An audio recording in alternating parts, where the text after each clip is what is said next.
Hello students, class 11th। आज हम लोग बिजनेस स्टडीज़ का चैप्टर नंबर 4 का पार्ट 1 पढ़ेंगे, जिसका नाम है बिजनेस सर्विसेज।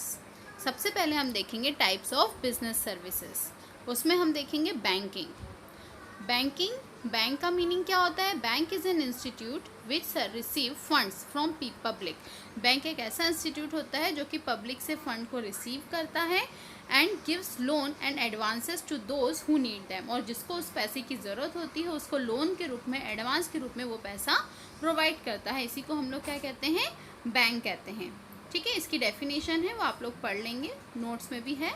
इसके बाद है टाइप्स ऑफ बैंक। बैंक कई टाइप्स के होते हैं, अलग अलग होते हैं as per the functions, basis of customer, basis of bank sharing, है ना। अलग अलग टाइप के उसके वो बैंक के प्रकार होते हैं। तो सब मेन जो प्रकार होते हैं कमर्शियल बैंक। कमर्शियल बैंक व्यापारिक बैंक होती है जो कि व्यापार को लोन प्रोवाइड करती है।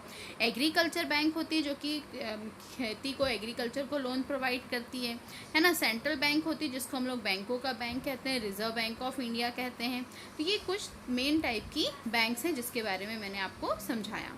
इसके बाद है next functions of bank. Bank क्या क्या काम करती है? जैसे primary function, secondary function. Primary मतलब जो प्रमुख काम होते हैं, लोगों से डिपॉजिट एक्सेप्ट करती है ना, उनको एडवांस पैसा प्रोवाइड करती है, लोन के रूप में पैसा देती है। कुछ एजेंसी संबंधी फंक्शन भी करती है, जैसे बिजली का बिल भर देती है ना। हमने अगर इंस्टॉलमेंट में कुछ लिया है तो उसका पेमेंट कर देती है। तो ये सारी सुविधाएं हम लोग को बैंक देती है, यही उसके फंक्शंस हैं।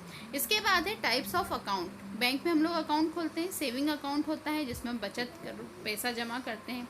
करंट अकाउंट जनरली जो व्यापारी लोग होते हैं, जिनके डेली के बड़े बड़े ट्रांजैक्शन होते हैं, वो लोग ओपन करते हैं। रिकरिंग डिपॉजिट अकाउंट, जिसमें कि कुछ एक समय के लिए, जैसे 5 साल, 2 साल, 4 साल, 1 साल, इसके लिए पैसा जमा किया जाता है, जिससे हमारी बचत की हैबिट बढ़ती है। फिक्स डिपॉजिट भी उसी की तरह होता है थोड़ा, जो कि फिक्स के लिए होता है। जैसे हम लोग कोई FD बना लेते हैं 5 साल के लिए, उसको हम लोग टाइप्स ऑफ अकाउंट है। इसके बाद है special banking services to customer. Bank customers को कुछ स्पेशल सर्विस भी प्रोवाइड करती है, जिसमें कि सबसे पहले है बैंक ड्राफ्ट। बैंक ड्राफ्ट जो होता है वो बैंक के थ्रू बनाया जाता है। ये एक ऐसा इंस्ट्रूमेंट होता है या एक ऐसा रिसिप्ट होती है जो जिसको देना होता है उसके नाम से हम लोग बैंक में एक फॉर्म फिल करते हैं, उसमें पैसा जमा करते हैं। बैंक हमको उसका बैंक ओवरड्राफ्ट लगा देती है, हम उसको जमा करते हैं तो उसके अकाउंट में वो पैसा चला जाता है, जिसको हम लोग क्या कहते हैं? बैंक ड्राफ्ट के नाम से जानते हैं। फिर है bankers cheque. A bankers cheque फिर draft also known as bankers cheque is like asking a bank to write a cheque. मतलब ये बैंक हमें अधिकार देता है कि हम लोग चेक किसी को भी दे सकते हैं, जिसके बिहाफ में जो बैंक होती है वो उसका पेमेंट कर देती है, जिसको हम लोग क्या कहते हैं? बैंकर्स चेक कहते हैं। इसके बाद है real time gross settlement. Real time gross settlement क्या होता है? एक ऐसे फंड ट्रांसफ़र होती है, जैसे कि आजकल एक बैंक की जो ब्रांच है वो दूसरे ब्रांच में पैसा क्या कर देती है? ट्रांसफ़र कर देती है। हमने इस बैंक से ट्रांजैक्शन किया, लेकिन हमारे बैंक के पैसे अगर हम चाहें तो दूसरी बैंक से भी निकाल सकते हैं। तो इसको हम लोग क्या कहते हैं? Real time gross settlement services. इसके बाद है कैश क्रेडिट। कैश क्रेडिट क्या है? Is a short term source of financing for a company. In other words, cash credit is short term loan.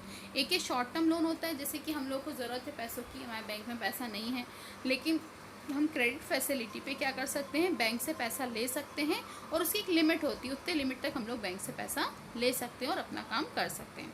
Bank overdraft भी थोड़ा थोड़ा उसी के समान ही होता है जैसे कि कैश क्रेडिट होता है। अगर सपोज़ हमारे बैंक में पैसा कम है, लेकिन हमें उससे ज़्यादा पैसों की ज़रूरत है और हमारी मार्केट में गुडविल अच्छी है, जो बैंक है हम पर विश्वास करती है, और हमें हमारा सपोज़ 20,000 जमा है, हमें 30,000 की ज़रूरत है, तो बैंक 10,000 रुपये एक्स्ट्रा हमें देने को तैयार हो जाती है। उसी को हम लोग क्या कहते हैं? बैंक ओवरड्राफ्ट कहते हैं, या बैंक अधिविकर्ष के नाम से हम जानते हैं। ये हो गया चैप्टर नंबर 4 का पार्ट 1। इसके बाद का आगे का टॉपिक में इसने